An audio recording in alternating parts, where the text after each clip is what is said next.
Tak berkesudahan kasih setia Tuhan, tak habis-habisnya rahmat-Nya, selalu baru tiap pagi, besar kesetiaan-Mu. Betapa berharganya kasih setiamu ya Allah, anak-anak manusia berlindung dalam naungan sayap-Mu. Selamat pagi Oma, Opa, Bapak Ibu, rekan-rekan muda dan adik-adik yang dikasihi Tuhan.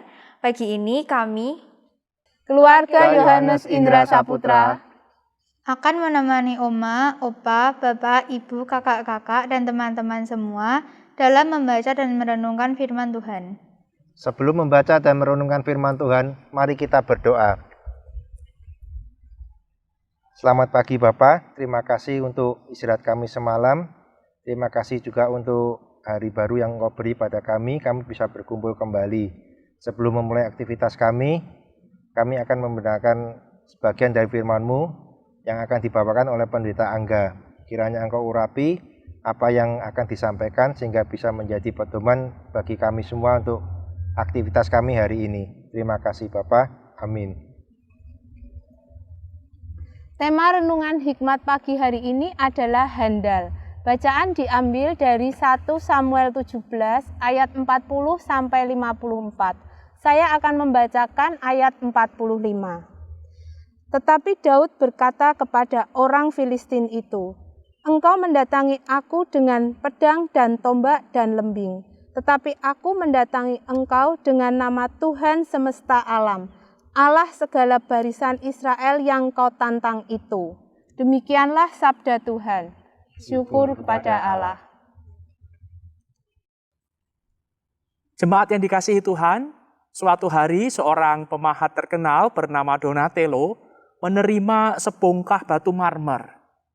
Ketika melihat bongkahan batu marmer, Donatello menolak untuk memahat batu itu karena batu itu terlalu banyak cacatnya. Donatello menganggap bongkahan batu marmer itu sulit untuk diubah menjadi sesuatu yang baik, apalagi untuk dipahat menjadi sebuah patung yang indah. Kemudian pemilik batu marmer itu membawa batunya kepada Michelangelo, pemahat yang lain. Saat menerimanya, Michelangelo juga melihat ada banyak cacat yang ada pada batu itu. Michelangelo berpikir keras sambil membayangkan apa yang dapat ia lakukan dengan batu marmer yang penuh cacat itu. Terbayang di benak Michelangelo kesulitan-kesulitan yang akan dihadapi Michelangelo. Tetapi pada akhirnya, Michelangelo menerima batu yang penuh dengan cacat itu sebagai sebuah tantangan. Dengan teliti, Michelangelo mulai mengerjakan bongkahan batu marmer yang penuh cacat itu. Ia ingin mengubah cacat-cacat pada batu itu menjadi lekukan-lekukan. Dengan hati-hati, Michelangelo mengukir batu itu agar dapat menjadi sebuah patung. Saat mengerjakan bongkahan batu marmer yang penuh dengan cacat itu, tenaga dan perhatian Michelangelo sungguh terkuras. Akhirnya, batu marmer penuh cacat berubah menjadi patung Raja Daud yang indah, yang sangat terkenal pada saat ini. Ketenaran dan keahlian Donatello pada saat itu mungkin melebihi Michelangelo. Namun, ada sesuatu yang dimiliki oleh Michelangelo yang membuat ia berbeda dari pemahat yang lain. Michelangelo bukan saja ahli sebagai seorang pemahat, tetapi ia juga handal. Kehandalannya telah terbukti ketika ia mampu mengubah batu yang penuh dengan cacat menjadi sebuah mahakarya yang termasyhur, bahkan sampai saat ini. Dalam hidup kita sering menghadapi tantangan-tantangan yang besar. Ada dua bentuk cara orang menghadapi tantangan. Yang pertama, berjuang dengan kemampuan yang ada. Dan yang kedua, menyerah karena merasa pasti gagal. Kebanyakan orang akan memilih bentuk kedua, yaitu menyerah saja. Tidak ada gunanya bertanding. Orang yang memilih bentuk kedua menganggap tidak ada orang yang menolongnya. Daud adalah tipe manusia yang memilih bentuk yang pertama.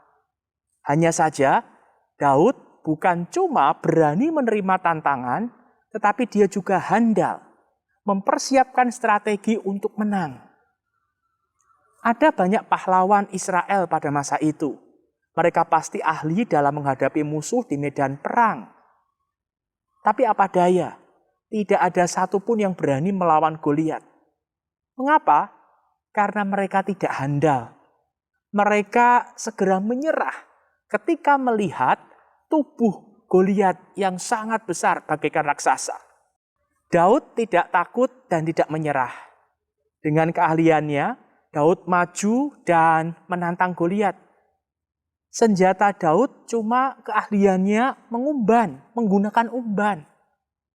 Keahliannya digunakan dengan cara yang sangat jitu. Umban dan batu yang digunakan Daud dilontarkan tepat mengarah pada bagian yang mematikan, yakni tepat di dahi Goliat.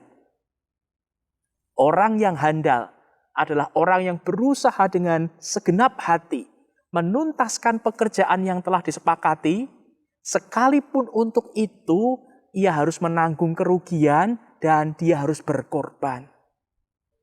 Orang yang demikian bisa diandalkan dan dipercaya. Dia tidak akan melarikan diri dari sebuah tanggung jawab.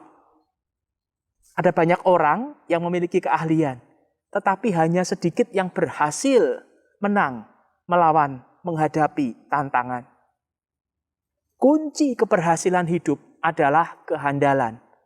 Kehandalan hanya dimiliki oleh orang yang tidak mudah putus asa.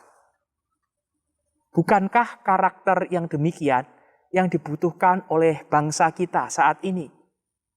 Mari setiap anggota keluarga kita berlatih untuk memiliki karakter handal, sehingga kita akan menjadi orang-orang yang bisa diandalkan.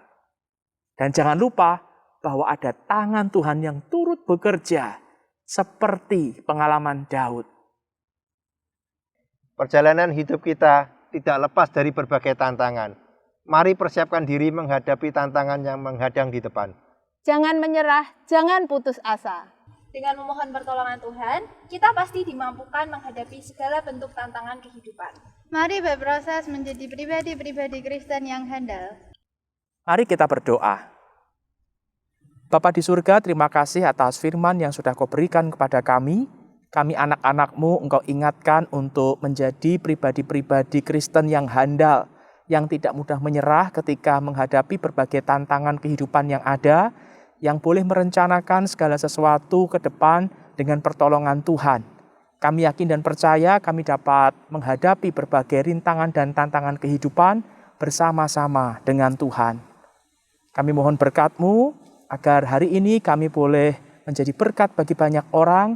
Setiap apa yang kami ucapkan, pikirkan, dan lakukan berkenan di hadapan-Mu dan menjadi berkat bagi setiap orang yang kami jumpai. Di dalam nama Tuhan Yesus kami berdoa. Amin. Happy weekend!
Still I